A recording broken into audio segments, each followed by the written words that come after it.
Hi friends, welcome back to my channel. ഇന്ന് നമ്മൾ കാണാൻ പോകുന്നത് മൈ സ്റ്റാൻഡ് എന്ന് പറഞ്ഞ സീരീസിൻ്റെ 9ാമത്തെ എപ്പിസോഡാണ്. എപ്പിസോഡിൻ്റെ സ്റ്റാർട്ടിങ്ങിൽ കാണിക്കുന്നത് മിങ്ങിൻ്റെ ആ ഒരു അസിസ്റ്റൻ്റ് ആയിട്ടുള്ള പയ്യനും കൂടെ ആയിട്ട് ജോയുടെ ബോഡി ഉണ്ടെന്ന് പറഞ്ഞ ആ ഒരു സ്ഥലത്തേക്ക് വരുന്നതാണ്. കാരണം കഴിഞ്ഞ എപ്പിസോഡിൽ അവസാനം കാണിച്ചത് മിങ്ങിനൊരു കോൾ വരുന്നതാണ്. അവനങ്ങനെ കോൾ സംസാരിച്ചപ്പോൾ ജോയുടെ ബോഡി കണ്ടെത്തി എന്നായിരുന്നു പറഞ്ഞത്. അങ്ങനെ ഇന്നത്തെ എപ്പിസോഡിൻ്റെ സ്റ്റാർട്ടിങ്ങിൽ തന്നെ മിങ് ജോയുടെ ബോഡി നോക്കി ചെല്ലാണ്. അങ്ങനെ ആ ഒരു സ്ഥലത്ത് എത്തിക്കഴിഞ്ഞപ്പോഴത്തേക്കും മിങ്ങിൻ്റെ അസിസ്റ്റൻ്റ് ആണെങ്കിൽ ഇവന് ജോയുടെ ബോഡി ഉള്ളതെന്ന് പറയുന്നുണ്ട്. ഈ ഒരു ടൈമിൽ ജോയിനെ കാണിക്കുമ്പോൾ ജോയും ആ ഒരു സംഭവം അറിഞ്ഞ ടൈമിന് മിങ്ങിൻ്റെ കൂടെ ഉണ്ടായിരുന്നതുകൊണ്ട് തന്നെ തൻ്റെ ബോഡി കണ്ടെത്തി എന്നുള്ള കാര്യം മിങ്ങും ജോയിൻ്റെ അടുത്ത് പറഞ്ഞിട്ടുണ്ടായിരുന്നു. അങ്ങനെ ജോയ് ഇപ്പോൾ ആ ഒരു കാര്യം സോളിൻ്റെ അടുത്തും ഊട്ടിൻ്റെ അടുത്തും പറയാണ്. അങ്ങനെ വീണ്ടും മിങ്ങിനെ കാണിക്കുമ്പോൾ അവനാണെങ്കിൽ ആ ജോയുടെ ബോഡിയുടെ അടുത്തേക്ക് ചെന്നുകൊണ്ടിരിക്കുന്നുണ്ട്. ഈ സമയം അവൻ്റെ അസിസ്റ്റൻ്റ് ആണെങ്കിൽ അത് ജോയുടെ ബോഡിയാണെന്ന് ഉറപ്പിച്ചിട്ടില്ല. പക്ഷേ 100%-ലും 99% ജോയുടെ ബോഡി ആവാനാണ് ചാൻസ് എന്ന് പറയുന്നുണ്ട്. അങ്ങനെ അവരാണെങ്കിൽ ആ ഒരു ബോഡിയുടെ അടുത്തെത്തി അത് നോക്കുകയാണ്. ഇവരുടെ ടൈമിൽ ജോയിനെ വീണ്ടും കാണിക്കുമ്പോൾ ജോയാണെങ്കിൽ അത് എൻ്റെ ബോഡിയാണെന്ന് എനിക്ക് വിശ്വാസമാവണമെങ്കിൽ എനിക്കത് നേരിട്ട് കാണണമെന്ന് പറയാണ്. അങ്ങനെ ഇവരെല്ലാവരും, അതായത് വുട്ടും സോളും ജോയും കൂടെ ഒരുമിച്ച് ആ ഒരു ബോഡിയുള്ള സ്ഥലത്തേക്ക് ചെല്ലുകയാണ്. ഈ ഒരു ടൈമിൽ മിങ്ങാണെങ്കിൽ ആ ഒരു ബോഡി ഇങ്ങനെ നോക്കുന്നുണ്ടായിരുന്നു. ഈ സമയം വുട്ടും സോളും ജോയും അവിടെ എത്തിക്കഴിഞ്ഞപ്പോഴത്തേക്കും ജോ ആണെങ്കിൽ ഞാൻ പോയി നോക്കട്ടെ എന്ന് അറിയുന്നുണ്ട്. എന്നിട്ട് അവരുടെ കൂടെ നിങ്ങളെൻ്റെ കൂടെ ഇങ്ങനെ വരാൻ നിൽക്കണ്ടായിരുന്നു എന്ന് പറയാണ്. ആ സമയം വുട്ടാണെങ്കിൽ എങ്ങനെ വരാതിരിക്കും, ഞങ്ങൾക്കും ഇതൊരു ഇമ്പോർട്ടൻ്റ് ആയിട്ടുള്ള കാര്യമല്ലേ, നിൻ്റെ ബോഡി കണ്ടെത്തി എന്നാണ് ഇവിടെ പറയുന്നത്. പിന്നെ അവിടെ അകത്ത് ചെന്ന് നോക്കുമ്പോൾ നീ നിൻ്റെ ബോഡി കണ്ടിട്ട് ഒരു തരത്തിലുള്ള കാര്യം സംസാരിക്കാനോ ആലോചിക്കാനോ നിൽക്കരുത്. കാരണം ഒന്ന് ആലോചിക്കാം, അതിപ്പം നീയല്ല, നീ ഇപ്പോൾ ഉള്ളത് ഈ ബോഡിയിലാണ്, ഇതാണ് നീ, അത് പഴയ നീയാണ്, അതിനെ അങ്ങ് ഒഴിവാക്കിയേക്കണം എന്നിങ്ങനെ പറയുന്നുണ്ട്. ഇവരുടെ തന്നെ ജോ ആണെങ്കിൽ എനിക്കറിയില്ല, എനിക്ക് സങ്കടമാണോ എന്ത് ഫീലിംഗാണ്, പേടിയാണോ, എനിക്കൊന്നും മനസ്സിലാവുന്നില്ല എന്ന് പറയുന്നുണ്ട്. ഈ സമയം ജോൻ്റെ കൈ പിടിച്ചിട്ട് വിഷമിക്കാതിരിക്കുക, നമ്മളെല്ലാവരും കൂടെ ഇല്ലേന്ന് പറയാണ്. ഇവരുടെ ടൈമിൽ അങ്ങോട്ടേക്ക് മിങ്ങിൻ്റെ അസിസ്റ്റൻ്റ് വന്നിട്ട് നിങ്ങളെല്ലാവരും ജോയുടെ ബോഡി കാണാനായിട്ടാണോ വന്നതെന്ന് ചോദിക്കുകയാണ്. ആ സമയം അവർ അതെ, ജോ ആണെങ്കിൽ ഞങ്ങളുടെ ഫ്രണ്ടായിരുന്നു എന്ന് വുട്ടൊക്കെ പറയുന്നുണ്ട്. ആ സമയം മിങ്ങിൻ്റെ അസിസ്റ്റൻ്റ് പക്ഷേ സോറി, ഇപ്പോൾ ജോയിനെ കാണിക്കാൻ പറ്റത്തില്ല. കാരണം മിങ് ഇപ്പോൾ അത് ജോയുടെ ബോഡി തന്നെയാണെന്ന് ഉറപ്പിക്കാനായിട്ട് ജോയുടെ ബോഡിയിൽ നിന്ന് DNA സാമ്പിൾ എടുത്തിട്ട് DNA ടെസ്റ്റ് ചെയ്യാനായിട്ട് പോവുകയാണെന്ന് പറയുന്നുണ്ട്. അങ്ങനെ മിങ്ങിനെ കാണിക്കുമ്പോഴത്തേക്കും അവൻ്റെ അടുത്ത് ഡോക്ടർ നിന്നിട്ട് DNA സാമ്പിൾസ് ആ ഡോക്ടർ ജോയുടെ ബോഡിയിൽ നിന്ന് എടുത്തിട്ട് അതിൻ്റെ DNA ടെസ്റ്റ് എടുക്കാനായിട്ട് പോകുമായിരുന്നു. അങ്ങനെ വീണ്ടും അസിസ്റ്റൻറ്റിനെ കാണിക്കുമ്പോൾ അയാൾ ഇത്രയും പറഞ്ഞിട്ട് അവരെടുത്ത് അഥവാ DNA ടെസ്റ്റ് കഴിഞ്ഞിട്ട് റിസൾട്ട് എന്താണോ വരുന്നത് അത് ഞാൻ നിങ്ങളെ അറിയിച്ചേക്കാം, എന്നിട്ട് കാണണോ വേണമെന്നുള്ള കാര്യം നോക്കാമെന്ന് പറയാണ്.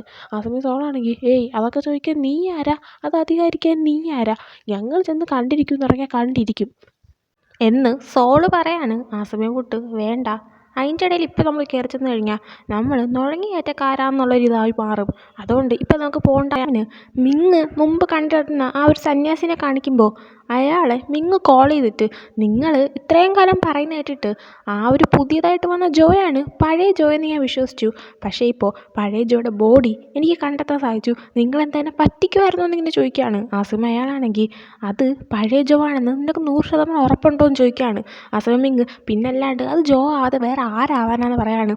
ഈ ടൈം അയാളാണെങ്കിൽ എല്ലാ സത്യങ്ങളും നമുക്ക് നമ്മുടെ കണ്ണുകൾ കൊണ്ട് കാണാൻ സാധിക്കത്തില്ല എന്ന് പറയുന്നുണ്ട്. മിങ്ങപ്പോൾ നിങ്ങൾ ഇനി എന്താണെന്ന് വെച്ചാൽ പറയും, പക്ഷേ ഞാൻ നിങ്ങളെ വിശ്വസിക്കത്തില്ല എന്ന് പറഞ്ഞ് കോള് കട്ട് ചെയ്യാണ്. അതിനുശേഷം ജോയിനെയും സോളിനെയും വുട്ടിനെയും കാണിക്കുമ്പോൾ ഇവർ തിരിച്ചിങ്ങി വീട്ടിൽ വന്നിട്ടുണ്ടായിരുന്നു.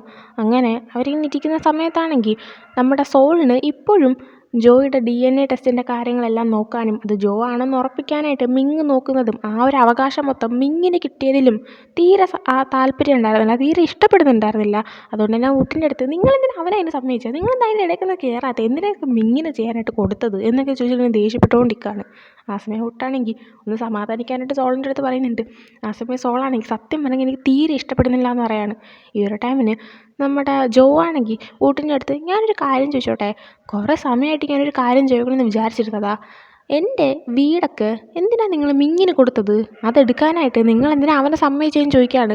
ആ സമയം വുട്ട് അത് പിന്നെ നിനക്ക് ഈ അപകടം പറ്റിയ കാര്യമൊക്കെ നിൻ്റെ റിലേറ്റീവ്സിനെ അന്വേഷിച്ച് കണ്ടുപിടിച്ച് ഞാൻ വിളിച്ചറിയിച്ചായിരുന്നു. അതറിഞ്ഞപ്പോഴത്തേക്കും അവർക്കാണെങ്കിൽ നിന്നെക്കുറിച്ചൊരു ചിന്തയില്ലാതെ നിൻ്റെ വീട്, നിൻ്റെ കാറ് അതൊക്കെ നേടണം, നിൻ്റെ സ്വത്തുക്കൾ മൊത്തം എടുക്കണം എന്നൊരാഗ്രഹം വന്നു. അത് മിങ് മനസ്സിലാക്കിയപ്പോൾ മിങ് അത് അവർക്കൊന്നും കൊടുക്കാതെ അവനത് ഏറ്റെടുത്തു. അങ്ങനെ ഞാൻ വിചാരിച്ചു അതൊരു നല്ല കാര്യമല്ലേ, അതുകൊണ്ട് തന്നെ ഞാനത് മിങ്ങിനെ തടഞ്ഞില്ല എന്ന് പറയാണ്. ആ സമയം സോള് അതെ, നിൻ്റെ സാധനങ്ങളൊക്കെ മിങ്ങിന് കൊടുത്താൽ എനിക്ക് തീരെ താല്പര്യമില്ല, പക്ഷേ നിൻ്റെ ബന്ധുക്കൾ കൊണ്ടുപോയി നശിപ്പിക്കുന്നതിനേക്കാളും അത് അവിടെ തന്നെ ഇരിക്കുന്നില്ലെന്നുള്ളത്. അതുകൊണ്ട് തന്നെ അത് മിങ്ങ് വച്ചേക്കട്ടെന്ന് ഞാനും വിചാരിച്ചു എന്ന് പറയുന്നുണ്ട്. ഈ സമയം ജോ ഇത്രയൊക്കെ സംഭവിച്ചിട്ടും നിങ്ങെന്തിനാ എൻ്റെ കാര്യങ്ങളെല്ലാം അന്വേഷിക്കുന്നത്? എന്തിനാ എൻ്റെ സ്വത്തുക്കളെല്ലാം അവ ഇങ്ങനെ സൂക്ഷിച്ച് ആർക്കും കൊടുക്കാതെ ഇങ്ങനെ വച്ചേക്കുന്നതെന്ന് ചോദിക്കുകയാണ്. ആ സമയം തൊട്ട് അത് പിന്നെ എനിക്ക് തോന്നുന്നത് മിങ്ങിന് എന്നിങ്ങനെ പറയാണ്. അത്രയും പറഞ്ഞത് സോള് കുട്ടിനെ തടഞ്ഞിട്ട് അവൻ പറഞ്ഞു തുടങ്ങാണ്. എനിക്ക് തോന്നുന്നത് മിങ്ങിന് കുറ്റബോധം ഉണ്ടെന്നാണ്, അല്ലാതെ അവന് നിന്നെ ശരിക്കും ഇഷ്ടമൊന്നുമില്ല. നീയാണെങ്കിൽ രാവിലെ ഒരു ടയേർഡായിട്ടിരിക്കുകയല്ലേ, പോയി കുളിക്കാൻ പറഞ്ഞിട്ട് ജോയിനെ അവിടെ നിന്ന് പറഞ്ഞു വിടാണ്. ജോയിനെ പറഞ്ഞു കഴിഞ്ഞതും നമ്മുടെ സോളാണെങ്കിൽ ഉട്ടിൻ്റെ അടുത്ത് നിങ്ങൾ എന്താ പറഞ്ഞു തുടങ്ങാൻ പോയത്, നിങ്ങൾ എന്താ ഉദ്ദേശിക്കാൻ തുടങ്ങിയത്, മിങ്ങിന് ജോയിന് ഇഷ്ടമാണെന്നാണോ, നിങ്ങളത് വിശ്വസിക്കുന്നുണ്ടോ? മിങ്ങ് കാരണമല്ലേ ജോയിക്ക് ഇത്ര സംഭവിച്ചത്, എന്നിട്ടും മിങ്ങിന് ജോയിന് ഇഷ്ടമാണെന്നാണോ നിങ്ങൾ പറയാൻ വന്നത്? അതവന് വെറും കുറ്റബോധം മാത്രമാണ്, അതുകൊണ്ടാണ് അവൻ ഇത്രയൊക്കെ ചെയ്യുന്നത് എന്ന് പറയാണ്. ഉട്ടാ സമയം നീ പറയുന്നതൊക്കെ ശരിയാണ്, പക്ഷേ എപ്പോഴും അങ്ങനെ തന്നെ വരണമെന്നില്ലല്ലോ, എന്തെങ്കിലും മാറ്റം ഉണ്ടായെന്ന് ഇരിക്കുമല്ലോ എന്നൊക്കെ പറയുന്നുണ്ട്. അതിനുശേഷം മിങ്ങിനെ കാണിക്കുമ്പോൾ അവനിപ്പോഴും രാവിലെ ഒത്തേ വന്ന് നിൽക്കാൻ തുടങ്ങിയതാണ്. ഇപ്പോൾ രാത്രിയായിട്ടും ജോയുടെ ആ ഒരു ബോഡിയുടെ അടുത്ത് തന്നെ ഇരിപ്പുണ്ട്. അപ്പോൾ അങ്ങോട്ടേക്ക് മിങ്ങിൻ്റെ സെക്രട്ടറി വന്നിട്ട് നിങ്ങൾ ഫുഡ് എന്തെങ്കിലും കഴിക്കുന്നുണ്ടോ, ഞാൻ എന്തെങ്കിലും വാങ്ങട്ടെ എന്ന് ചോദിക്കുകയാണ്. ആ സമയം മിങ്ങിനെ അതിന് മറുപടി എടുക്കുന്നില്ല. ആ ടൈമിന് അയാളാണെങ്കിൽ DNA റിസൾട്ട് വന്നു, ഞാനത് വായിച്ച് കേൾപ്പിക്കണോ അതോ നിങ്ങൾ തന്നെ വായിച്ച് നോക്കുമോ എന്ന് ചോദിക്കുകയാണ്. മിങ്ങ ആ സമയം റിസൾട്ട് വാങ്ങാനായിട്ട് കൈ നീട്ടാണ്. അങ്ങനെ ആ റിസൾട്ട് സെക്രട്ടറി കൈ കൊടുത്തിട്ട് അവിടെ നിന്ന് ചെല്ലാണ്. മിങ്ങപ്പോഴും ആ ഒരു റിസൾട്ടിൽ നോക്കാതെ ജോയുടെ ബോഡി തന്നെ ഇങ്ങനെ നോക്കിക്കൊണ്ട് നിൽപ്പുണ്ട്. ജോ ആണെന്ന് അവനൊരു 90% ഉറപ്പുണ്ട്. അതുകൊണ്ട് തന്നെ അവന് റിസൾട്ട് നോക്കാനും തീരെ താല്പര്യമില്ല. അങ്ങനെ ഈ ഒരു ടൈമിന് ജോയിനെ കാണിക്കുമ്പോൾ ഉട്ടും സോളും അവൻ്റെ കൂടെ തന്നെ ഉണ്ടായിരുന്നു. മൂന്നുപേരും ഒരുമിച്ച് കിടന്ന് ഉറങ്ങാണ്. എന്നാൽ ജോ ഉറങ്ങിയിട്ടുണ്ടായിരുന്നില്ല. അങ്ങനെ ജോ ആണെങ്കിൽ പതുക്കെ എഴുന്നേറ്റ് ഇവർ രണ്ടുപേരും ഉറങ്ങിയോ നോക്കാണ്.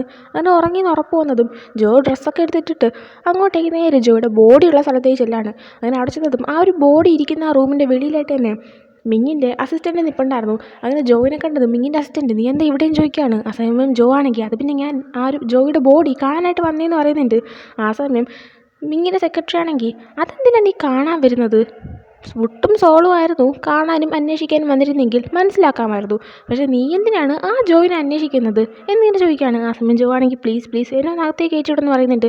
ആ സമയം സെക്രട്ടറി പറ്റത്തില്ല, ജോയുടെ DNA റിസൾട്ട് വന്നു, മിങ് ആരെ അകത്ത് കയറ്റിവിടണ്ടെന്ന് പറഞ്ഞു എന്ന് പറയാണ്. റിസൾട്ട് വന്നു എന്ന് കേട്ടതും നമ്മുടെ ജോ ആണെങ്കിൽ സെക്രട്ടറിനെ തള്ളി മാറ്റിയിട്ട് ആ റൂമിൻ്റെ അകത്തേക്ക് കയറാണ്. നോക്കിയപ്പോൾ മിങ് ആണെങ്കിൽ ആ റിസൾട്ട് നോക്കിയിട്ട് വിഷമിച്ച് അവിടെ താഴെ ഇരിക്കുമായിരുന്നു. ആ റിസൾട്ട് അവിടെ തറയിൽ കിടപ്പുണ്ടായിരുന്നു. അങ്ങനെ ജോ ചെന്ന് ആ റിസൾട്ട് എടുത്ത് വായിച്ച് നോക്കുകയാണ്. വായിച്ച് നോക്കിയതും അത് ജോയുടെ ബോഡി തന്നെയാണ്, ജോ തന്നെയാണ് ആ മരിച്ച് കിടക്കുന്നത് എന്ന് മനസ്സിലാവുന്നുണ്ട്. അത് ആക്ച്വലി ജോയുടെ ബോഡി മുഴുവനായിട്ടില്ല, കാരണം 2 വർഷം മുമ്പ് മരിച്ചതല്ലേ, ഓഫ്കോഴ്സ് എല്ലൊക്കെ മാത്രമേ ഉള്ളൂ. അങ്ങനെ താൻ മരിച്ചു, തൻ്റെ ബോഡി നശിച്ചു പോയി എന്ന് മനസ്സിലായിട്ട് ജോ ഷോക്കായി നിൽക്കുകയാണ്. അതിനുശേഷം കാണിക്കുന്നത് അടുത്ത ദിവസം രാവിലെ ജോ തിരിച്ച് വീട്ടിലേക്ക് വരുന്നതാണ്. കഴിഞ്ഞ ദിവസം രാത്രി ഒട്ടും സോളം ഉറങ്ങിക്കിടക്കുന്ന ടൈമിന് അവർ രണ്ടുപേരും അറിയാതെ ജോ പോയതായിരുന്നു. ഇപ്പോഴാണ് അവൻ തിരിച്ചു വരുന്നത്. ഈ ഒരു സമയം കൊണ്ട് തന്നെ സോളിനും മുട്ടിനും ജോ അങ്ങോട്ടേക്കാണ് പോയതെന്നും അത് ജോയുടെ ബോഡിയാണെന്ന് ജോ മനസ്സിലാക്കിയെന്നും അവരറിഞ്ഞിട്ടുണ്ടായിരുന്നു. അത് ജോയുടെ ബോഡിയാണെന്ന് അവരെ ആരോ അറിയിച്ചിട്ടുണ്ടായിരുന്നു. അങ്ങനെ ജോ വിഷമിച്ച് വന്നിരിക്കുന്ന ടൈമിന് അവരാണെങ്കിൽ ജോയിൻ്റെ അടുത്ത് നിന്നെക്കൊണ്ട് പറ്റത്തില്ലെങ്കിൽ നീ ഒരുപാട് കഷ്ടപ്പെടുകയൊന്നും വേണ്ട, ഞങ്ങൾക്ക് ഇതിൻ്റെ സിറ്റുവേഷൻ മനസ്സിലാവുന്നുണ്ടെന്ന് പറയാണ്. ആ സമയം സോളാണെങ്കിൽ 2-3 ദിവസം കഴിഞ്ഞ് കഴിഞ്ഞാൽ ജോ മരിച്ചു എന്നുള്ളതിൻ്റെ സർട്ടിഫിക്കറ്റും കൂടെ പുറത്ത് വരും. അങ്ങനെ സംഭവിച്ചു കഴിഞ്ഞാൽ ജോയുടെ സ്വത്തുക്കളെല്ലാം ജോയുടെ ബന്ധുക്കൾ കൊണ്ടുപോകും. അത് പിന്നെ മിങ്ങിന് എടുത്ത് വച്ചേക്കാനോ അവർക്ക് കൊടുക്കാതിരിക്കാനോ പറ്റത്തില്ല. അതിൻ്റെ അവകാശം ജോയുടെ ബന്ധുക്കൾക്കായിരിക്കും. അതുകൊണ്ട് തന്നെ ഞാൻ ആ ഒരു സ്വത്തുക്കളെല്ലാം അവരുടെ നിന്ന് പൈസ കൊടുത്ത് മേടിക്കാനായിട്ട് പോവുകയാണ്, എന്നിട്ട് ഞാൻ നിനക്ക് തരും എന്ന് പറയുന്നുണ്ട്. ആ സമയം ജോ അയ്യോ അതൊന്നും വേണ്ട, അങ്ങനത്തെ ആവശ്യമൊന്നുമില്ല എന്ന് പറയാണ്. ആ സമയം സോളാണെങ്കിൽ കഴിഞ്ഞ പ്രാവശ്യം മിങ്ങ് നിന്നെ ഹെൽപ്പ് ചെയ്യാനായിട്ട് നീ സമ്മതിച്ചു, അതുകൊണ്ട് ഇപ്രാവശ്യം എനിക്ക് നിന്നെ ഹെൽപ്പ് ചെയ്യണം, നീ അതിന് സമ്മതിക്കണം. ആ ഒരു സ്വത്തുക്കളെല്ലാം ഞാൻ വാങ്ങിച്ചിട്ട് അത് ഞാൻ നിനക്ക് തരുമെന്ന് പറയാണ്. അങ്ങനെ ജോ ആണെങ്കിൽ അവൻ്റെ അടുത്ത് താങ്ക്സ് പറയുന്നുണ്ട്. ഈ ഒരു ടൈം ഉട്ടാണെങ്കിൽ നിൻ്റെ ബോഡി അടക്കുന്ന ചടങ്ങുകളെല്ലാം ഇവിടെ വെച്ച് തന്നെ നടത്താനായിട്ട് മിങ്ങ് തീരുമാനിച്ചിരിക്കുകയെന്ന് പറയാണ്. ആ സമയം സോള് ഇവിടെ വെച്ചോ, എന്തിനാ ഇവിടെ വെച്ച് നടത്തുന്നത്, അങ്ങ് തിരിച്ച് നാട്ടിൽ പോയിട്ട് നടത്തിയാൽ പോലെ, എന്തിനാ ഇവിടെ വെച്ച് നടത്താൻ നിൽക്കുന്നതെന്ന് പറയാണ്. അവരങ്ങനെ പറയാൻ കാണാൻ പറ്റുന്നില്ല. നമ്മുടെ ജോയുടെ ബോഡി കണ്ടു കിട്ടിയത് ഇവരുടെ സ്ഥലത്ത് വെച്ചല്ല, മറ്റൊരു സ്ഥലത്ത് വെച്ചാണ്. സോ അവരിപ്പോൾ ആ ഒരു സ്ഥലത്താണുള്ളത്. അതുകൊണ്ട് തന്നെ തിരിച്ച് ജോയുടെ സ്ഥലത്തേക്ക് പോകുന്നതിന് പകരം ഇവിടെ വെച്ച് തന്നെ അടക്കാമെന്ന് മിങ്ങ് തീരുമാനിച്ചിട്ടാണ് സോള്. അതിൻ്റെ ആവശ്യമൊന്നുമില്ലല്ലോ. അതുപോലെ തന്നെ മിങ്ങ് എന്തിനാണ് ജോയുടെ ബോഡി അടക്കാൻ നിൽക്കുന്നത്, അവൻ അതിൽ എന്ത് അവകാശമാണ് ഉള്ളതെന്നൊക്കെ ചോദിക്കുന്നുണ്ട്. ആ സമയം വിട്ടാണെങ്കിൽ നീ ഇപ്പം അതൊന്നും ആലോചിക്കാതെ, ജോ മരിച്ചിട്ട് 2 വർഷത്തിൽ കൂടുതലായി, ഇത്ര വർഷം കഴിഞ്ഞിട്ടും ഇതുവരെയായിട്ട് അവൻ്റെ ബോഡി അടക്കുകയോ മരണാനന്തര ചടങ്ങുകളൊന്നും തന്നെ ചെയ്തിട്ടില്ല. ഇപ്പം തന്നെ ഒരുപാട് വൈകി, അതുകൊണ്ട് ഇവിടെ വെച്ച് നടത്തുന്നതാണ് നല്ല കാര്യം, കാരണം ബോഡി അങ്ങ് കൊണ്ടുപോയി ചെയ്യുമ്പോൾ ഒരുപാട് വൈകി പോകുമെന്ന് പറയാണ്. ഈ സമയം ജോ ആണെങ്കിൽ തൻ്റെ മരണാനന്തര ചടങ്ങ് നടത്താൻ പോവുകയാണ്. തൻ്റെ ബോഡി എന്നേക്കുമായി നശിക്കാൻ പോവുകയാണെന്ന് ഓർത്തിട്ട് ഇങ്ങനെ കരഞ്ഞുകൊണ്ടിരിക്കുകയാണ്. ആ സമയം ഉട്ടാണെങ്കിൽ ജോയുടെ അടുത്ത് നീ അങ്ങോട്ടേക്ക് വരാൻ പാടില്ല എന്ന് പറയുന്നുണ്ട്. ആ സമയം ജോ ഇല്ല ഉട്ട് എനിക്ക് പോയേ പറ്റുള്ളൂ എന്ന് പറഞ്ഞപ്പോൾ ഉട്ട് സ്വന്തം മരണാനന്തര ചടങ്ങിന് എന്തൊക്കെ സംഭവിച്ചാലും നീ പോകരുത്, എല്ലാ കാര്യങ്ങളും ഞാനും സോളും ഹാൻഡിൽ ചെയ്തോളാം എന്ന് പറയാണ്. അതിനുശേഷം കാണിക്കുന്നത് മിങ്ങാണെങ്കിൽ മരണാനന്തര ചടങ്ങുകൾ എല്ലാം അറേഞ്ച് ചെയ്യുന്നതാണ്. അങ്ങനെ അവിടെ ഒരു അമ്പലത്തിൽ ചെന്നിട്ട് ജോയുടെ ഫോട്ടോയൊക്കെ വെച്ചിട്ട് എന്തോ പ്രാർത്ഥനയും സംഭവങ്ങളൊക്കെ ഇങ്ങനെ നടത്തുന്നുണ്ട്. അങ്ങനെ മിങ്ങാണെങ്കിൽ ആ ഒരു ഫോട്ടോയുടെ ഫ്രണ്ടിൽ തന്നെ ഇരിപ്പുണ്ട്. അവിടെ ജോയുടെ ബോഡിയും മേ ബി ഉണ്ടായിരിക്കും. അപ്പോൾ മിങ് അവിടെ തന്നെ ഇങ്ങനെ വിഷമിച്ചിരിക്കുകയാണ്. ആ ഒരു ടൈമിന് ജോയിന് ഫസ്റ്റ് മീറ്റ് ചെയ്തതും ജോ മരിക്കുന്നതിന് തൊട്ട് മുന്നേ അവർ ഫോണിൽ സംസാരിച്ചതും ഇതൊക്കെ മിങ് ഇങ്ങനെ ആലോചിക്കുകയാണ്. ആ ഒരു ടൈമിന് അങ്ങോട്ടേക്ക് ഒട്ടും സോളും വരുന്നുണ്ട്. അവരും ഇങ്ങനെ ജോയുടെ ഫോട്ടോയുടെ ഫ്രണ്ടിൽ വന്നിരുന്ന് തിരിയൊക്കെ കത്തിച്ച് വെച്ച് പ്രാർത്ഥിച്ചതിന് ശേഷം അവിടെ സൈഡിലൊരു ബെഞ്ചിൽ ചെന്നിരിക്കുകയാണ്. നോക്കിയപ്പോൾ നമ്മുടെ ജോ അങ്ങോട്ടേക്ക് വന്നിരുന്നിട്ട് അവനും പ്രാർത്ഥിക്കാൻ തുടങ്ങുകയാണ്. ഇവർ ഓൾറെഡി ജോയിൻ്റെ അടുത്ത് അങ്ങോട്ടേക്ക് വരാൻ പാടില്ല എന്ന് പറഞ്ഞതാണ്. പക്ഷേ എന്നിട്ടും ജോ വന്നു. അങ്ങനെ ജോ അവിടെ പ്രാർത്ഥിച്ചിട്ട് പുറത്തേക്ക് ഇറങ്ങാണ്. നോക്കിയപ്പോൾ മിങ്ങിരുന്ന് കരയുന്ന ജോ ശ്രദ്ധിക്കുന്നുണ്ട്. ഈ ഒരു ടൈമിന് മിങ് വീണ്ടും നമ്മുടെ ജോയുടെ കാര്യങ്ങളെല്ലാം ആലോചിക്കുകയാണ്.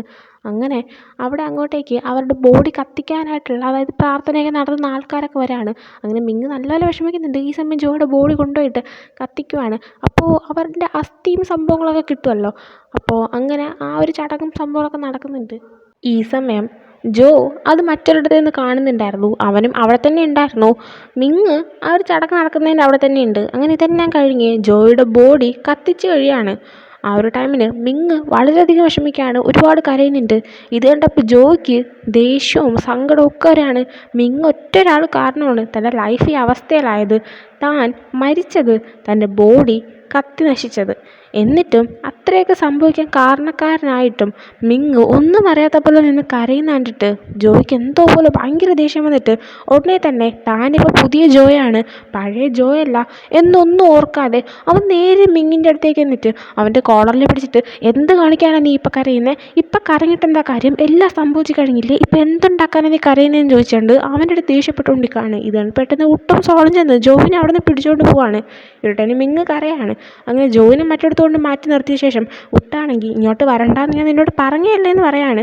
ആ സമയം ജോ ആണെങ്കിൽ ഇത്രയൊക്കെ സംഭവിച്ചത് അവൻ ഒരാൾ കാരണമാണ്, എന്നിട്ട് ഇപ്പം നിന്ന് കരയുന്ന കണ്ടില്ലേ എന്നിങ്ങനെ ചോദിച്ച് അവൻ ഇങ്ങനെ നിൽക്കുകയാണ്.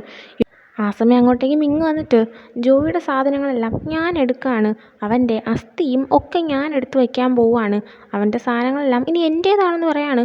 ആ സമയം ജോയും മുട്ടു സോളെല്ലാം ഇവന് എന്തൊക്കെയാണ് പറയുന്നത്, ഇതൊക്കെ ഇങ്ങനെ ഇവൻ്റെ സാധനങ്ങളാവുമെന്ന് പറഞ്ഞിട്ട് ഇങ്ങനെ നോക്കിയ ശേഷം മുട്ടാണെങ്കിൽ അതെങ്ങനെ നിനക്ക് കിട്ടും? ജോയുടെ സാധനങ്ങളെല്ലാം അവൻ്റെ റിലേറ്റീവ്സിനല്ലേ കൊടുക്കാൻ പറ്റത്തുള്ളൂ എന്ന് പറയാണ്. ആ ടൈമിന് മിങ് അതെല്ലാം ഞാൻ അവരുടെ കയ്യിൽ നിന്ന് വാങ്ങിച്ചു, അതെല്ലാം ഇപ്പോൾ എൻ്റേതാണ്, എൻ്റേത് മാത്രമാണ്, അതുകൊണ്ട് തന്നെ ഞാനതൊക്കെ എറിഞ്ഞു കളയാൻ പോവുകയാണ്. ഇനിയിപ്പോൾ ജോയുടെ ഒരു ഓർമ്മകളും ഈ ലോകത്ത് വേണ്ടാന്ന് പറയുന്നുണ്ട്. ആ സമയം വിട്ട് അങ്ങനെ ചെയ്യരുത്, ജോയുടെ ഓർമ്മകളായിട്ട് അതൊക്കെ ഇവിടെ തന്നെ ഉണ്ടാവണമെന്ന് പറയുന്നുണ്ട്. മിങ് ആ സമയം അതൊക്കെ ഇപ്പോൾ എൻ്റേതാണ്, അതുകൊണ്ട് തന്നെ അതെന്ത് ചെയ്യണം എന്ത് ചെയ്യേണ്ടതെന്ന് ഞാൻ തീരുമാനിക്കും, അതെന്തായാലും ഞാൻ കളയുമെന്ന് പറയാണ്. ഇവിടെ തന്നെ ജോയ്ക്ക് നല്ല ദേഷ്യം വന്നിട്ട് ജോ എഴുന്നേറ്റ് നിന്ന് മിങ്ങിൻ്റെ മുന്നിൽ ചെന്ന് നിന്ന ശേഷം അത് കളയാൻ മാത്രമായിട്ടും അത് എടുത്തു വയ്ക്കാൻ മാത്രമായിട്ടും നിനക്ക് എന്ത് അധികാരമുള്ളതെന്ന് ചോദിക്കുകയാണ്. അവസാനം മിങ് അധികാരമുണ്ട്, ജോ എൻ്റേതാണ്, എൻ്റേത് മാത്രമാണെന്ന് പറഞ്ഞിട്ട് അവരവിടെ നടന്നു പോവാണ്. അതിനുശേഷം കാണിക്കുന്ന അടുത്ത ദിവസം ജോയും സോളും മുട്ടും കൂടെ ആയിട്ട് മിങ് അവൻ്റെ സാധനങ്ങളെല്ലാം എടുത്ത് വെച്ചിരുന്നതിനെ പറ്റി സംസാരിക്കുന്നതാണ്. ആ ഒരു ടൈമിന് ഉട്ടാണെങ്കിൽ ആ ഒരു സാധനം ഒന്ന് മിങ് കൊണ്ടുപോകുന്നതിൽ എനിക്ക് തീരെ താല്പര്യമില്ല എന്ന് പറയുന്നുണ്ട്. സോളാണെങ്കിൽ ഭയങ്കരമായിട്ട് അതിനെ എതിർക്കുന്നുണ്ട്. ജോ ആണെങ്കിൽ എന്താ ചെയ്യണമെന്ന് അറിഞ്ഞുകൂടാ നിൽക്കുകയാണ്. ഏട്ടനെ വിട്ട് ഞാൻ എൻ്റെ റിലേറ്റീവ്സിനെ കോൺടാക്ട് ചെയ്യാൻ ശ്രമിച്ചു, പക്ഷേ ആരെയും തന്നെ കോൺടാക്ട് ചെയ്യാൻ പറ്റുന്നില്ല എന്ന് പറയാണ്. ഏട്ടന് ജോ മിക്കവാറും മിങ് ആയിരിക്കും അത് തടഞ്ഞു വെച്ചിരിക്കുന്നതെന്ന് പറയുന്നുണ്ട്. പിന്നീട് കാണിക്കുന്നത് അന്ന് രാത്രി ജോ ആണെങ്കിൽ അവൻ്റെ വീട്ടിലേക്ക് അവൻ്റെ സാധനങ്ങൾ എടുക്കാനായിട്ട് ചെല്ലുന്നതാണ്. കാരണം മിങ് അത് എടുത്ത് കളയുമെന്ന് പറഞ്ഞല്ലോ, അപ്പോൾ അവൻ്റെ ഓർമ്മയ്ക്കായിട്ട് എന്തെങ്കിലും ഒരു സാധനം വേണം, അതുകൊണ്ട് തന്നെ ജോ ആണെങ്കിൽ അത് എടുക്കാനായിട്ട് പോവാണ്. അങ്ങനെ പോകുന്ന ടൈമിന് അവിടെ വെച്ചിട്ട് അവൻ സോളിനെ കാണാണ്. പെട്ടെന്ന് സോളിനെ കണ്ടപ്പോൾ പേടിക്കുന്നുണ്ട്. എന്നിട്ട് സോളിൻ്റെ അടുത്ത് നീ എന്തിനാണ് ഇവിടെ വന്നത്, എന്നെ തടയാനാണോ വന്നത്, പ്ലീസ് എന്നെ തടയരുത്, എൻ്റെ ഓർമ്മയ്ക്കായിട്ട് എനിക്ക് കുറച്ച് സാധനം ഒന്ന് എടുക്കി വെക്കണം, കാരണം മിങ് ബാക്കിയെല്ലാം കൊണ്ട് കളയാൻ പോവാണെന്ന് പറയാണ്. അടൻ്റെ സോള് അറിയാം ഞാൻ നിന്നെ തടയാൻ വന്നതല്ല, ഞാൻ നിന്നെ സപ്പോർട്ട് ചെയ്യാൻ വന്നതാണ്, നിന്നെ ഒറ്റയ്ക്ക് റിസ്ക്കിലാക്കാൻ എനിക്ക് താല്പര്യമില്ല, ഞാൻ നിൻ്റെ കൂടെ ഉണ്ടെന്ന് പറഞ്ഞിട്ട് ഇവർ രണ്ടുപേരും കൊണ്ട് ആരും കാണാതെ വീട്ടിൽ കയറുകയാണ്. അങ്ങനെ സോള് ഞാൻ ഇവിടെ പുറത്ത് നിന്ന് നോക്കാമെന്ന് പറയുന്നുണ്ട് ആരെങ്കിലും വരുന്നുണ്ടോയെന്ന്. അങ്ങനെ ജോ ഡോർ തുറന്ന് അകത്തേക്ക് കയറിയിട്ട് അവിടെയുള്ള അവൻ്റെ ഫോട്ടോസും പിന്നെ മിങ് അന്ന് പൊട്ടിച്ച, അതായത് മിങ് ജോയ്ക്ക് വേണ്ടിയിട്ട് വാങ്ങിച്ചു കൊടുത്തിട്ട് ജോയുടെ കയ്യിൽ നിന്ന് വീണ് പൊട്ടിയ ആ ഒരു മഗ്ഗ് അതും വീണ്ടും നന്നാക്കി വെച്ചേക്കുന്ന കണ്ടതാണല്ലോ. അതും ജോ ഇങ്ങനെ എടുത്ത് നോക്കുകയാണ്. പെട്ടെന്ന് വീട്ടിൻ്റെ അകത്തൊരു ലൈറ്റ് കത്താണ്. അങ്ങനെ ജോ തിരിഞ്ഞു നോക്കിയത് മിങ് അവിടെ നിൽക്കുകയാണ്. മിങ് ഓൾറെഡി അവിടെ തന്നെ ഉണ്ടായിരുന്നു. അവൻ ജോയ്ക്ക് വേണ്ടി വെയിറ്റ് ചെയ്ത് നിൽക്കായിരുന്നു. അങ്ങനെ ജോയിനെ കണ്ടതും മിങ് ആണെങ്കിൽ ജോ നീ തിരിച്ചു വന്നോ എന്ന് ചോദിക്കുകയാണ്. ആ സമയം ജോ ആണെങ്കിൽ നിങ്ങളെന്താ ഇവിടെ എന്നൊക്കെ ഇങ്ങനെ ചോദിക്കുന്ന സമയത്ത് മിങ് ആണെങ്കിൽ ഞാൻ നിനക്ക് വേണ്ടി വെയിറ്റ് ചെയ്യായിരുന്നു ജോ, നീ തിരിച്ച് വന്നല്ലേ എന്ന് പറയുന്നുണ്ട്. അതിന് ജോ ആണെങ്കിൽ നിങ്ങൾ ഏത് ജോയിനെ പറ്റിയാണ് സംസാരിക്കുന്നത്? മറ്റേ ജോ ആണെങ്കിൽ ഓൾറെഡി മരിച്ചു, നിങ്ങൾ എന്നില്ല ജോയുടെ മരണാനന്തര ചടങ്ങുകൾ നടത്തിയെന്ന് പറയാണ്. ആ സമയമിങ് അത് മരിച്ചു, അത് ജോയുടെ ബോഡി ആയിരുന്നു, എന്നാൽ ജോയുടെ ആത്മാവ് ഇപ്പോൾ ഈ ശരീരത്തിലുള്ളത് നീയാ ജോ എന്ന് എനിക്ക് നല്ലതുപോലെ അറിയാം. കാരണം ഞാൻ ജോയുടെ ബോഡി കത്തിക്കുന്ന ടൈമിന് നീ എൻ്റെ അടുത്ത് ദേഷ്യപ്പെട്ട കണ്ടപ്പോഴേ എനിക്ക് 100% ഉറപ്പായി എൻ്റെ സംശയം ശരിയാണെന്നും നീയാണ് യഥാർത്ഥ ജോ എന്നും. നീ എന്തുകൊണ്ടാണ് തിരിച്ചു വന്ന കാര്യം എന്നോട് പറയാതെയും ചോദിക്കുകയാണ്. ആ സമയം ജോ ആണെങ്കിൽ അപ്പോൾ നിങ്ങൾ ഈ പറഞ്ഞു തരുന്നത് എന്നെ ഇവിടെ കൊണ്ടെത്തിക്കാൻ വേണ്ടിയിട്ടാണോ? നിങ്ങൾ എൻ്റെ സാധനങ്ങളെല്ലാം എറിഞ്ഞു കളയാൻ പോകുന്നെന്നുള്ള ഒരു കള്ളത്തരം പറഞ്ഞത് എന്നെ ഇവിടെ എത്തിക്കാൻ വേണ്ടിയിട്ടാണോ നിങ്ങൾ അതൊക്കെ പറഞ്ഞെന്ന് ചോദിക്കുകയാണ്. ആ സമയം മിങ് അതിന് മറുപടി എടുക്കാതെ ജോയിൻ്റെ അടുത്ത് നീ തിരിച്ചു വന്ന കാര്യം എന്താ എന്നോട് പറയാതെ? ഇത്രയും ദിവസം നീ എൻ്റെ കൂടെ തന്നെ ഉണ്ടായിരുന്നു, എന്നിട്ട് എനിക്ക് മനസ്സിലാക്കാൻ പറ്റിയില്ലല്ലോ ജോ എന്ന് പറയാണ്. ആ സമയം ജോ ആണെങ്കിൽ ഞാൻ പറഞ്ഞിരുന്നെങ്കിൽ നീ വീണ്ടും നിനക്ക് ടോങ്ങിനെ കിട്ടാത്തതുകൊണ്ട് തന്നെ ടോങ്ങിൻ്റെ റീപ്ലേസ്മെൻ്റ് ആയിട്ട് നീ എന്നെ പിടിച്ച് നിർത്തിയിട്ട് ജീവിതകാലം മൊത്തം എന്നെ വിടാതെ നീ പിടിച്ചു വെച്ചിരുന്നേനെ. നിനക്ക് ടോങ്ങിനെ വേണമായിരുന്നു, അവനെ കിട്ടാത്തതുകൊണ്ടാണ് നീ എന്നെ പിടിച്ചു വെച്ചിരിക്കുന്നതെന്ന് പറയാണ്. ആ സമയം മിങ് ആണെങ്കിൽ അങ്ങനെയൊന്നും അല്ല ജോ, എനിക്കിത് ശരിക്കും നിന്നെയാണ് ഇഷ്ടം, ഞാൻ നിന്നെക്കുറിച്ച് മാത്രമേ ഓർത്തിട്ടുള്ളൂ എന്ന് പറയാണ്. ആ സമയം ജോ അങ്ങനെയാണോ? നിനക്ക് എന്നെയായിരുന്നു ശരിക്കും ഇഷ്ടമെങ്കിൽ നമ്മൾ ഒരുമിച്ചുണ്ടായിരുന്ന ടൈമിനും നമ്മൾ തമ്മിൽ ഇൻറ്റിമേറ്റ് ആവുന്ന ടൈമിൽ പോലും നീ ടോങ്ങിനെ ആലോചിക്കത്തില്ലായിരുന്നു. ഞാൻ മരിക്കാൻ കൂടി കാരണമായത് നീയാണ്. അതൊക്കെ നീ ചെയ്യാൻ കാരണം ടോങ് അല്ലേ? ടോങ്ങിന് വേണ്ടിയിട്ടല്ലേ നീ അങ്ങനെയൊക്കെ ചെയ്തത്? അതുകൊണ്ടല്ലേ ഞാൻ മരിച്ചത് എന്നൊക്കെ പറയാണ്. ആ സമയം മിങ്ങാണെങ്കിൽ ജോയിൻ്റെ അടുത്ത് നിന്നിട്ട് പ്ലീസ് ജോ എന്നെ മനസ്സിലാക്ക്, എനിക്ക് നിന്നെ ശരിക്കും ഇഷ്ടമാണ്, എനിക്ക് നീ ഇല്ലാതെ പറ്റത്തില്ല, എനിക്കൊരൊറ്റ ചാൻസ് താ, ഞാൻ പ്രോമിസ് ചെയ്യാണ് ജീവിതത്തിൽ ഒരിക്കലും ഞാൻ നിന്നെ ഒരിക്കലും വിഷമിപ്പിക്കത്തില്ല എന്ന് പറഞ്ഞിട്ട് അവനെ ഹഗ് ചെയ്യുന്നുണ്ട്. ഈ ഒരു ടൈം കറക്റ്റ് അങ്ങോട്ടേക്ക് സോളോ കയറി വരാണ്. ഇത്രയും നേരം സോളോടെ വീടിൻ്റെ പുറത്തേക്കായിരുന്നു, എന്നാൽ ഇപ്പോൾ ആ ഭാഗത്തേക്ക് കയറി വരാണ്. അങ്ങനെ മിങ്ങിനെ കണ്ടതും മിങ് ജോയിനെ ഹഗ് ചെയ്യുന്ന കണ്ടതും സോളോ ചെന്ന് മിങ്ങിനെ പിടിച്ച് ബെഡിലേക്ക് തള്ളിയിട്ടിട്ട് ജോയിനെ വിളിച്ചുകൊണ്ട് അവിടെ നിന്ന് പോവുകയാണ്. അങ്ങനെ പുറത്തേക്ക് ഇറങ്ങുന്ന ടൈമിലാണെങ്കിൽ മിങ് അവിടെ ബെഡിൽ കിടന്ന് കരയാണ്. അങ്ങനെ പുറത്തിറങ്ങി ജോയിനെയും കുടിച്ച് മാറ്റി നിർത്തിയ ശേഷം സോളാണെങ്കിൽ ജോ ജോ ജോ ഞാൻ പറയുന്ന കേക്ക്, അവൻ പറയുന്നതെന്ന് കേട്ട് നീ അടിച്ചെന്ന് വീടല്ലേ. അവനാണെങ്കിൽ കുറ്റബോധം കൊണ്ടാണ് അങ്ങനെയൊക്കെ പറയുന്നത്. നിന്നെ അവൻ ശരിക്കും സ്നേഹിക്കുന്നത് കൊണ്ടൊന്നും അല്ല, നീ മരിക്കാൻ കാരണം അവനാണ്, അതുകൊണ്ട് നിന്നെ തിരിച്ചു പിടിക്കണം, അവൻ്റെ കുറ്റബോധം അവന് മാറ്റണം, ഇത് മാത്രമേ അവന് ചിന്തയുള്ളൂ. അവനെന്ന് പറയുന്ന വ്യക്തി എങ്ങനെയാണെന്ന് വെച്ച് കഴിഞ്ഞാൽ അവൻ്റെ കയ്യിൽ നിന്ന് എന്തെങ്കിലും ഒരു സാധനം നഷ്ടപ്പെട്ട് കഴിഞ്ഞാൽ അത് അവന് തിരിച്ചു വേണം, എന്നാൽ തിരിച്ച് കിട്ടിക്കഴിഞ്ഞാൽ അവൻ അതിനെ നല്ലതുപോലെ നോക്കത്തുമില്ല, അങ്ങനെയുള്ള ഒരാളാണിത് എന്ന് പറഞ്ഞ ശേഷം സോൾ ജോയിനെ ഹഗ് ചെയ്തിട്ട് ജോ എനിക്ക് പ്രോമിസ് ചെയ്യ്, നീ ഒരിക്കലും അവൻ്റെ അടുത്തേക്ക് തിരിച്ചു പോകത്തില്ല എന്ന്. അവൻ വെറും കുറ്റബോധപ്പെട്ടിരിക്കുന്നതാണ്, നിന്നെ വെറുതെ സ്നേഹിക്കുന്നതല്ല എന്ന് നീ വിചാരിക്കരുത് എന്ന് പറഞ്ഞിട്ട് പ്രോമിസ് ചെയ്യാനായിട്ട് പറയാണ്. ആ സമയം ജോ ഞാനൊരിക്കലും അവൻ്റെ അടുത്തേക്ക് പോകത്തില്ല എന്ന് പറയുന്നുണ്ട്. അതിനുശേഷം കഴിയുന്ന അടുത്ത ദിവസം രാവിലെ ജോ ഉറക്കം എഴുന്നേൽക്കുന്നതാണ്. ഒരു ടൈം അവൻ്റെ അമ്മ അങ്ങോട്ടേക്ക് വന്നിട്ട് ജോ നീ എഴുന്നേറ്റോ, ഇന്നലെ രാത്രി നീ വന്നപ്പോഴേ നീ റൂമിൽ വന്ന് കിടന്നുറങ്ങിയല്ലോ, അന്നത്തെ ദിവസം നീ ആണെങ്കിൽ എൻ്റെ അടുത്ത് നിനക്ക് ഇന്ന് എന്തോ ഒരു പരിപാടി ഉണ്ടെന്ന് പറഞ്ഞിരുന്നില്ലേ, ആ പരിപാടിക്ക് നിനക്ക് പോകാനുണ്ടോ എന്ന് ചോദിക്കുകയാണ്. ആ സമയം ജോ എന്ത് പരിപാടി എന്നിങ്ങനെ ആലോചിച്ചിട്ട് അവൻ ഫോൺ എടുത്ത് നോക്കുകയാണ്. ആ സമയം അവിടെ ഒരു കാര്യം മനസ്സിലായിരുന്നത് ഇന്നാണ് സോളുമായിട്ട് അവൻ അഭിനയിച്ച ആ ഒരു മ്യൂസിക് വീഡിയോയുടെ പ്രസ് കോൺഫറൻസ്. അങ്ങനെ അവൻ പെട്ടെന്ന് അയ്യോ ലേറ്റായി എനിക്ക് പോകണമെന്ന് പറഞ്ഞിട്ട് ബെഡിൽ നിന്ന് ചാടി എഴുന്നേക്കാണ്. ആ ഒരു ടൈമിൽ പെട്ടെന്ന് അവിടെ വർക്ക് ചെയ്യുന്ന ലേഡി വന്നിട്ട് ജോയിനെ കാണാനായിട്ട് ഒരാൾ വന്നിട്ടുണ്ടെന്ന് പറയാണ്. നോക്കിയപ്പോൾ സോളായിരുന്നു. സോൾ അങ്ങോട്ടേക്ക് വന്നിട്ട് എല്ലാവരുടെ ഹായൊക്കെ പറഞ്ഞ ശേഷം ജോയിനെ പ്രസ് കോൺഫറൻസിലേക്ക് വിളിച്ചുകൊണ്ട് വരാനായിട്ട് ഞാൻ വന്നതെന്ന് പറയാണ്. അങ്ങനെ അവർ റെഡി ആയിട്ട് അങ്ങോട്ടേക്ക് ചെല്ലാണ്. അങ്ങനെ അവിടെ ചെന്ന് കഴിഞ്ഞപ്പോൾ ഇമ്മാണ് അവിടെ മേക്കപ്പ് ചെയ്ത് കൊടുക്കുന്നത്. അങ്ങനെ ഇവർക്ക് മേക്കപ്പ് ചെയ്ത് കൊടുക്കുകയാണ്. ആ ഒരു ടൈമിന് സോളാണെങ്കിൽ ജോയുടെ ഹെയർ സ്റ്റൈലും എല്ലാം സെറ്റായി കൊടുക്കുന്നുണ്ട്. ഈ സമയം അത്രയ്ക്ക് ക്ലോസ് ആയിട്ടിരിക്കേണ്ട ആവശ്യമൊന്നുമില്ല എന്ന് പറയാണ്. ഇമ്മിന് എവിടെ ഒരു ജലസ് അടിച്ച പോലെ എനിക്ക് തോന്നല്. ഈ ഒരു സീൻ കണ്ടപ്പോൾ എനിക്ക് തോന്നിയൊരു കാര്യമാണ്, സത്യമാണോ ഇല്ലയോ എന്നൊന്നും എനിക്കറിയത്തില്ല. ഇതിൻ്റെ കുറച്ച് എഡിറ്റുകളും ഞാൻ കണ്ടായിരുന്നു. അതായത് നമ്മുടെ എത്രയും ക്ലോസ് ആവണ്ട എന്ന് പറഞ്ഞപ്പോൾ അവൻ എവിടെ ഒരു ജലസ് അടിച്ച പോലെ, അവന് സോളിൻ്റെ അടുത്തോ ജോയിൻ്റെ അടുത്തോ ഇവരുണ്ടെങ്കിൽ ആരുടെ അടുത്തോ ഒരു ഇഷ്ടമുള്ള പോലെ, അതുകൊണ്ടായിരിക്കും അവൻ ജലസ് ആയത്. എന്തായാലും എനിക്ക് കണ്ടപ്പോൾ തോന്നിയൊരു സംഭവമാണ്, സത്യമാണോ ഇല്ലെന്നൊന്നും എനിക്കറിയത്തില്ല. അങ്ങനെ ഇമ്മാണെങ്കിൽ മാറിയിരിക്കാനായിട്ട് പറഞ്ഞപ്പോഴത്തേക്കും സോളാണെങ്കിൽ പറ്റത്തില്ല, ഇതെനിക്ക് ഏറ്റവും ഇമ്പോർട്ടൻ്റ് ആയിട്ടുള്ള ഒരാളാണെന്ന് പറയാണ്. അത് ദേഷ്യത്തിൽ അവിടെ നിന്ന് എഴുന്നേറ്റ് പോവാണ്. അതിനുശേഷം നമ്മുടെ സോളാണെങ്കിൽ ജോയിനെ തന്നെ ഇങ്ങനെ നോക്കിക്കൊണ്ടിരിക്കുന്നുണ്ട്. ആ ആ സമയം ജോ ആണെങ്കിൽ എന്തിനാ എന്നെ ഇങ്ങനെ നോക്ക്, ദേ ഞാൻ എൻ്റെ ബ്രദറാണ്, ഞാൻ പറഞ്ഞു ഞാൻ എന്നെ ബ്രദറായിട്ടാണ് കണക്കാക്കുന്നതെന്ന് പറയാണ്. ആ സമയം സോളാണെങ്കിൽ എനിക്കറിയാം നീയും എനിക്ക് എൻ്റെ ബ്രദർ തന്നെയാണ്, പക്ഷേ എന്തോ എനിക്കിപ്പോഴും നിന്നെ ഇഷ്ടമാണ്. നീ ഏതൊക്കെ ബോഡിയിലാണേലും ആരുടെ ബോഡിയിലാണേലും ആരുടെ മുഖമായിട്ടാണ് നീ ഉള്ളതെങ്കിലും എനിക്ക് നിന്നെ ഒരുപാട് ഇഷ്ടമാണെന്ന് പറയാണ്. അതിനുശേഷം പ്രസ് കോൺഫറൻസിനായിട്ട് ഇവരെ വിളിക്കുകയാണ്. അങ്ങനെ അവിടെ പ്രസ് കോൺഫറൻസ് സ്റ്റാർട്ട് ചെയ്തു. ആങ്കർ ആണെങ്കിൽ കുറേ സംസാരിച്ചിട്ട് ഇവർ ഇൻവൈറ്റ് ചെയ്യാൻ തുടങ്ങുകയാണ്. ആ സമയം സോളിനെയാണ് ഇൻവൈറ്റ് ചെയ്യുന്നത്. എന്നാൽ സോളാണെങ്കിൽ ജോയുടെ കൈയും പിടിച്ച് നീയും എൻ്റെ കൂടെ വരണം, നീ എൻ്റെ കൂടെ എപ്പോഴും വേണമെന്ന് പറഞ്ഞിട്ട് അവനെയും വിളിച്ചുകൊണ്ട് ആ പ്രസ് കോൺഫറൻസിലേക്ക് ചെല്ലുകയാണ്. അങ്ങനെ ആ ഒരു മ്യൂസിക് വീഡിയോയിൽ സോളിൻ്റെ ബോയ് ഫ്രണ്ടായിട്ട് അഭിനയിച്ചതായിരുന്നു നമ്മുടെ ജോ. അങ്ങനെ ജോയിനെയും കൊണ്ട് അങ്ങോട്ട് ചെന്നപ്പോഴത്തേക്കും ആങ്കർ ആണെങ്കിൽ സോളിൻ്റെ അടുത്ത് സോളെത്തി, സോളിൻ്റെ കൂടെയുള്ള ഈ ആൾ ആരാ എന്നിങ്ങനെ ചോദിക്കുകയാണ്. ആ സമയം സോൾ ഒന്ന് എൻ്റെ ബോയ് ഫ്രണ്ടാണെന്നങ്ങ് പറയാണ്. എല്ലാവരും ഷോക്കാകുന്നുണ്ട്. ആ സമയം ആങ്കർ ഒന്ന് ചെറുതായിട്ടൊന്ന് ഷോക്കായിട്ട് നിങ്ങൾ ഉദ്ദേശിച്ചത് നിങ്ങളുടെ ആ ഒരു മ്യൂസിക് വീഡിയോയിലെ ബോയ് ഫ്രണ്ട് എന്നല്ലേ എന്ന് ചോദിക്കുകയാണ്. ആ സമയം സോളാണെങ്കിൽ അതെ എൻ്റെ മ്യൂസിക് വീഡിയോയിലെ ബോയ് ഫ്രണ്ടാണെന്ന് പറയാണ്. അങ്ങനെ അവരോട് സംസാരിച്ചുകൊണ്ടിരിക്കുകയാണ്. ഇവരുടെ പെട്ടെന്ന് അങ്ങോട്ടേക്ക് മിങ് കയറി വരാണ്. മിങ്ങും സോളും ഇവർ രണ്ടുപേരും കുറച്ച് ഹയസ്റ്റ് പെയ്ഡായിട്ടുള്ള ആക്ടേഴ്സാണ്. അപ്പോൾ അവിടെ ആ ഒരു പ്രസ് കോൺഫറൻസിൽ പെട്ടെന്ന് മിങ്ങിനെയും കൂടെ കണ്ടപ്പോൾ എൻ്റെ ദൈവമേ എന്ന് പറഞ്ഞ് എല്ലാ ആൾക്കാരും ഇങ്ങനെ നോക്കിയിരിക്കുകയാണ്. അങ്ങനെ ഇവരുടെ തന്നെ മിങ് ഒരു ബൊക്കയും കൊണ്ടായിരുന്നു വന്നത്. എല്ലാവരും വിചാരിച്ചു മിങ് ആ ബൊക്കെ സോളിനെ കൺഗ്രാജുലേറ്റ് ചെയ്യാനൊക്കെയാണ് കൊണ്ടുവന്നതെന്ന്. എന്നാൽ മിങ് നേരെ ജോയിൻ്റെ അടുത്ത് നിന്നിട്ട് ആ ഒരു ബൊക്കെ ജോയ്ക്ക് കൊടുക്കുകയാണ്. ആൾക്കാരുടെ മുന്നിൽ വെച്ച് ആ ഒരു പ്രസ് കോൺഫറൻസ് വെച്ച് അവിടെ ഒരു ലവ് ട്രയാങ്കിൾ നടക്കുന്നുണ്ട്. ആ ഒരു ബൊക്കെ കൊടുക്കുന്ന ടൈമിന് മിങ്ങും സോളും തമ്മിൽ ഭയങ്കര ദേഷ്യത്തിൽ നോക്കുന്നുണ്ട്. ഈ ഒരു സമയം ആ ഒരു ആങ്കറിങ് നടത്തുന്ന ലേഡിയാണെങ്കിൽ ഇതെന്തായി സംഭവം എന്നുള്ള രീതിയിൽ നോക്കിയിട്ട് എല്ലാവരുടെ അടുത്തും ഇത് കണ്ടിട്ട് എനിക്ക് തോന്നുന്നത് മിക്കവാറും ഈ ഒരു മ്യൂസിക് വീഡിയോയ്ക്ക് ഒരു സെക്കൻഡ് പാർട്ട് ഉണ്ടാവുമെന്നാണ്. ആ സെക്കൻഡ് പാർട്ടിൽ നമ്മുടെ ജോയിനെ മിങ്ങും വളയ്ക്കാനായിട്ട് ശ്രമിക്കുമായിരിക്കും എന്നാണ് എനിക്ക് തോന്നുന്നത്. നമുക്ക് എല്ലാവർക്കും അടുത്ത മ്യൂസിക് വീഡിയോ കാണണ്ടേ എന്നൊക്കെ പറഞ്ഞ് ഇങ്ങനെ ഇരിക്കുകയാണ്. അങ്ങനെ പ്രസ് കോൺഫറൻസ് കഴിഞ്ഞതും ഉട്ടും അങ്ങോട്ടേക്ക് വരുന്നുണ്ട്.